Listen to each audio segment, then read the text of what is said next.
नमस्कार साथियों। आज हम सुनेंगे एकादशी व्रत की विस्तृत और पवित्र कथा, जिसे सुनने मात्र से ही मन को शांति मिलती है और पुण्य की वृद्धि होती है। धर्म ग्रंथों में एकादशी को सबसे श्रेष्ठ तिथि कहा गया है। कहा गया है कि यह तिथि स्वयं देवी का स्वरूप है। चलिए, आज हम उसकी महिमा और कथा को विस्तार से जानते हैं।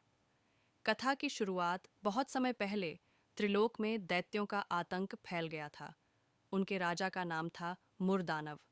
मुर अत्यंत शक्तिशाली, दुष्ट और अत्याचार करने वाला था।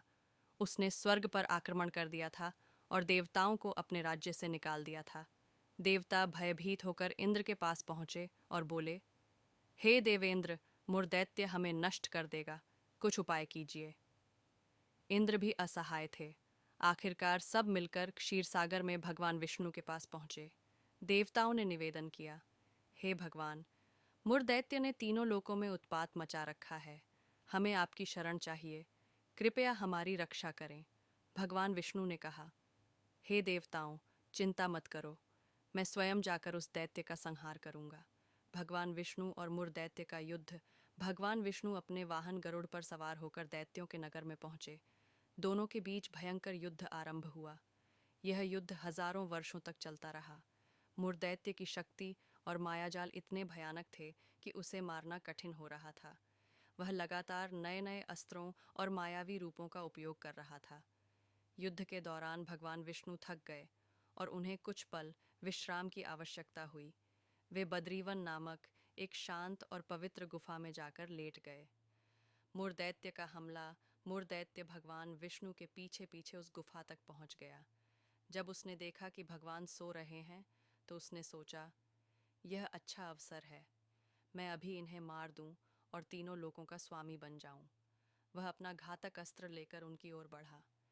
देवी एकादशी का प्रकट होना।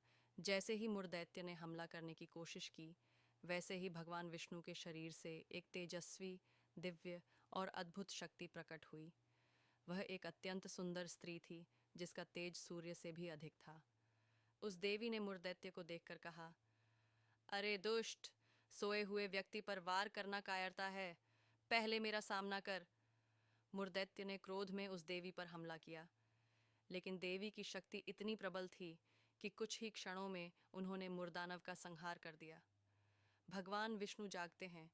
जब भगवान विष्णु जागे, उन्होंने उस दिव्य स्त्री को अपने सामने खड़ा पाया। देवी ने उनके चरणों में प्रणाम किया। भगवान ने कहा, हे देवी, तुम कौन हो? तुमने मेरी रक्षा की है, मैं तुमसे अत्यंत प्रसन्न हूँ। देवी ने हाथ जोड़कर कहा, प्रभु, मैं आपकी ही योग शक्ति से उत्पन्न हुई हूँ। मैंने आपका शत्रु मुर का वध किया है। अब आप ही मुझे नाम दें और उद्देश्य प्रदान करें। देवी को मिला एकादशी नाम। भगवान विष्णु मुस्कुराए और बोले, तुम शुक्ल पक्ष की 11वीं तिथि पर प्रकट हुई हो, इसीलिए तुम्हारा नाम एकादशी होगा। जो मनुष्य भी एकादशी का व्रत करेगा, वह पापों से मुक्त होगा, उसे मोक्ष मिलेगा और मेरी कृपा सदैव उस पर बनी रहेगी। देवी ने कहा, प्रभु, मेरा यही वरदान है कि जो कोई मेरी तिथि पर व्रत रखे और कथा सुने, उसके सभी पाप नष्ट हो जाएं। भगवान बोले, तथास्तु। और तभी से एकादशी को सबसे पवित्र तिथियों में गिना जाने लगा। एकादशी के लाभ कथा सुनने के बाद भगवान ने समझाया कि एकादशी व्रत के कई लाभ हैं। मन की शुद्धि, पापों का नाश, रोगों से मुक्ति, मानसिक शांति, मोक्ष की प्राप्ति। विष्णु जी की विशेष कृपा। जो व्यक्ति श्रद्धा से एकादशी का व्रत करता है, उसका जीवन सुख, शांति और सद्गुणों से भर जाता है। समापन इस प्रकार, एकादशी केवल उपवास नहीं है, बल्कि यह एक दिव्य शक्ति का उद्भव दिवस है। यह तिथि स्वयं देवी का रूप है, जो अपने भक्तों को सच्चे मन से संरक्षण और आशीर्वाद देती है। एकादशी की कथा सुनने और व्रत करने से जीवन में सकारात्मक ऊर्जा आती है। जय श्री हरि। धन्यवाद। आपका दिन मंगलमय हो।